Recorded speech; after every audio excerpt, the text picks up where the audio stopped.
இனிமையான நண்பர்களே, அன்புள்ளம் கொண்ட சொந்தங்களே, அனைவருக்கும் வணக்கம்.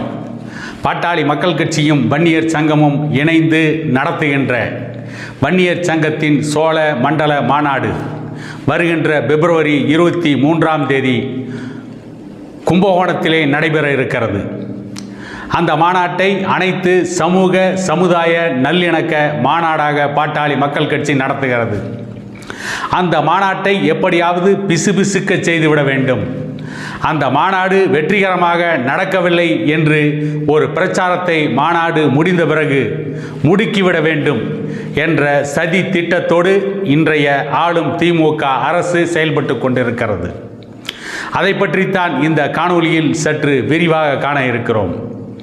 கடந்த டிசம்பர் மாதம் 19 திருவண்ணாமலையில் மிக பிரம்மாண்டமாக உழவர் பேரியக்க மாநாட்டை நடத்தி காட்டியது பாட்டாளி மக்கள் கட்சி.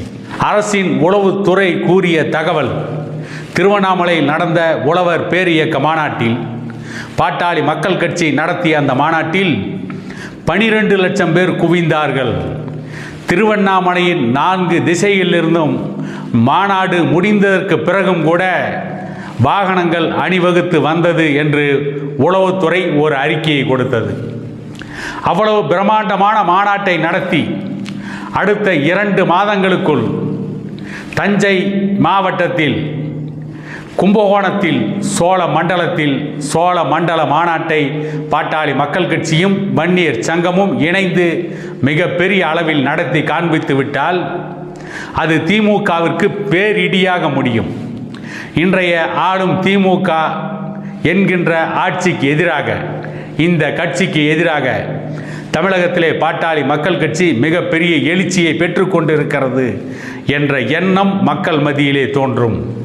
பாட்டாளி மக்கள் கட்சியை சார்ந்தவர்களும் இளைஞர்களும் வன்னியர் சங்கத்தை சார்ந்தவர்களும் மிகவும் எழுச்சி பெற்று அடுத்து வர இருக்கின்ற 2026 தேர்தலை எதிர்கொள்ள அனைத்து நிலைகளிலும் தயாராகி விடுவார்கள் என்று அச்சப்பட்ட திமுக, ஆளுகின்ற திமுக அரசு இதற்கு முன்பு தமிழ்நாட்டிலே ஆண்ட அண்ணா திமுகவை பார்த்து கூட இவ்வளவு பயப்படவில்லை. காரணம், இன்றைக்கு எடப்பாடி பழனிசாமி தலைமையில் இருக்கின்ற அண்ணா திமுக ஓய்ந்து போன தூரிகையாகிவிட்டது, அவர்களால் வேரியை கொட்ட முடியாது என்று இன்றைக்கு ஆளுகின்ற திமுக அரசு முடிவு செய்திருக்கும். காரணம், அண்ணா திமுகவிலிருந்தே சில தலைவர்கள் விலகிச் சென்று ஒரு நடிகரின் கட்சியில் இணைந்து கொண்டிருக்கிறார்கள். ஆனால் பாட்டாளி மக்கள் கட்சி மட்டும் எத்தனை தோல்விகளை சந்தித்தாலும் இரும்பு கோட்டையை போல ஸ்திரமாக நிற்கிறது, தன்னம்பிக்கையோடு நிற்கிறது, துணிச்சலோடு நிற்கிறது. இப்படிப்பட்ட ஒரு இயக்கத்தை இன்றைக்கு தமிழகம் கண்டு கொண்டிருக்கிறது. ஆகவே அடுத்து வருகின்ற தேர்தலில் பாட்டாளி மக்கள் கட்சி அமைக்கின்ற கூட்டணி ஒரு பலம் வாய்ந்த கூட்டணியாக அமைந்துவிடும். ஆகவே இப்பொழுதே பாட்டாளி மக்கள் கட்சியை ஆட்சி அதிகாரத்தை கையில் வைத்திருக்கின்ற பொழுதே பாட்டாளி மக்கள் கட்சியை பலமிழக்க செய்துவிட வேண்டும் என்று திமுக திட்டமிட்டு காய்களை நகர்த்தி கொண்டிருக்கிறது. அதனால்தான் பாட்டாளி மக்கள் கட்சியுடைய தலைவர் டாக்டர் ஐயாவிற்கு எதிராக, பாட்டாளி மக்கள் கட்சிக்கு எதிராக, பாட்டாளி மக்கள் கட்சியுடைய தலைவர் அன்புமணி ராமதாஸ் அவர்களுக்கு எதிராக திமுகவின் அமைச்சர்கள் சிவசங்கர், சேலம் ராஜேந்திரன், சமீபத்தில் முன்னாள் நாடாளுமன்ற உறுப்பினர் SR பார்த்திபன், இன்னும் திமுகவிலே இருக்கின்ற வன்னிய தலைவர்கள் என்று சொல்லிக்கொண்டு திமுகவின் கொத்தடிமைகளாகவே தன்னுடைய வாழ்க்கையை நடத்தி கொண்டிருக்கின்ற திமுகவின் முன்னணி வன்னிய பிரமுகர்களை வைத்து பாட்டாளி மக்கள் கட்சிக்கு எதிராக பேச வைக்கிறார்கள். அதற்காகத்தான் இந்த பிப்ரவரி 1 காடுவெட்டி குரு அவர்கள் பிறந்த நாளை பயன்படுத்தி வன்னியர் சமூகத்திடையே ஒரு பெரிய பிளவை ஏற்படுத்த திமுக முயற்சி செய்தது. அந்த பிளவை ஏற்படுத்த வேண்டும் என்பதற்காகவே காடுவெட்டி குரு அவர்களுடைய நினைவிடத்திற்கு அமைச்சர் சிவசங்கர் சென்றார். இது திமுக திட்டமிட்டு நடத்திய சதி. அங்கே சிவசங்கர் சென்றால் உணர்வுள்ள வன்னியர் சமூக இளைஞர்கள், பாட்டாளி மக்கள் கட்சி இளைஞர்கள் நிச்சயம் எதிர்ப்பார்கள். அதை வைத்து பாட்டாளி மக்கள் கட்சி சார்ந்த இளைஞர்களை கைது செய்யலாம். அதன் மூலம் அவர்களுக்கு மறைமுக மிரட்டல் விடுக்கலாம். உளவியல் ரீதியாக அவர்களை பலவீனப்படுத்தலாம். அப்படி பலவீனப்படுத்துகின்ற பொழுது கும்பகோணத்திலே நடைபெறுகின்ற சோழ மண்டல மாநாட்டிற்கு பெருமளவில் கூட்டம் திரளாது. என்று ஒரு மனக்கணக்கு போட்டிருக்கிறது திமுக. அது அவர்களுக்கு பகல் கனவாகத்தான் முடியும். காரணம், தஞ்சை மாவட்டத்தில் கும்பகோணத்தை சுற்றி இருக்கின்ற பகுதியில் அங்கே இருக்கின்ற ஒன்றிய பாட்டாளி மக்கள் கட்சி நிர்வாகிகள் மற்றும் அனைத்து நிலை நிர்வாகிகளும் மிக சிறப்பாக செயல்பட்டு கொண்டிருக்கிறார்கள்.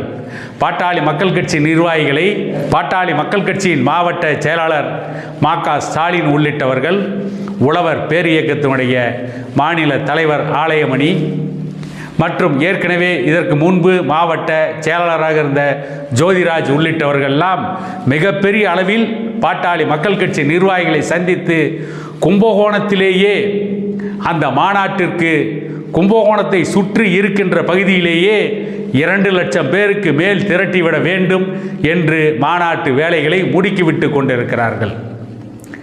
அந்த சோழ மண்டல மாநாட்டை வெற்றிகரமாக நடத்தி காட்ட வேண்டும் என்று அவர்கள் கங்கணம் கட்டி கொண்டு சபதமேற்றுக்கொண்டு செயல்பட்டு கொண்டிருக்கிறார்கள்.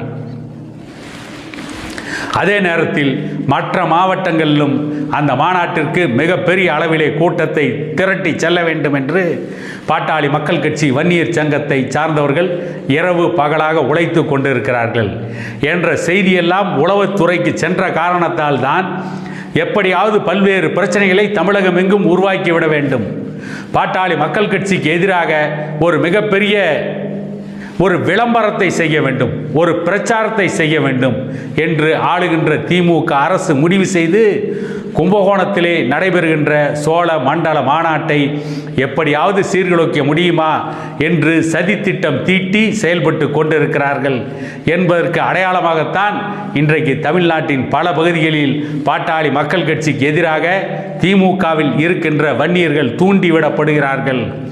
வன்னியர்களை வைத்து வன்னியர்களை வீழ்த்த வேண்டும் என்ற சதி திட்டத்தை இன்றைக்கு தமிழக முதலமைச்சர் மு.க. ஸ்டாலின் அரங்கேற்ற நினைக்கிறார்.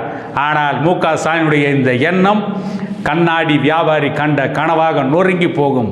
இவர்கள் வன்னியர்களுக்கு எதிராக, வன்னியர் சமூகத்திற்கு எதிராக எடுக்கின்ற ஒவ்வொரு நடவடிக்கைகளும் வன்னியர்களை பலப்படுத்தி கொண்டிருக்கிறது. பாட்டாளி மக்கள் கட்சிக்கு மேலும் பலத்தை தந்து கொண்டிருக்கிறது.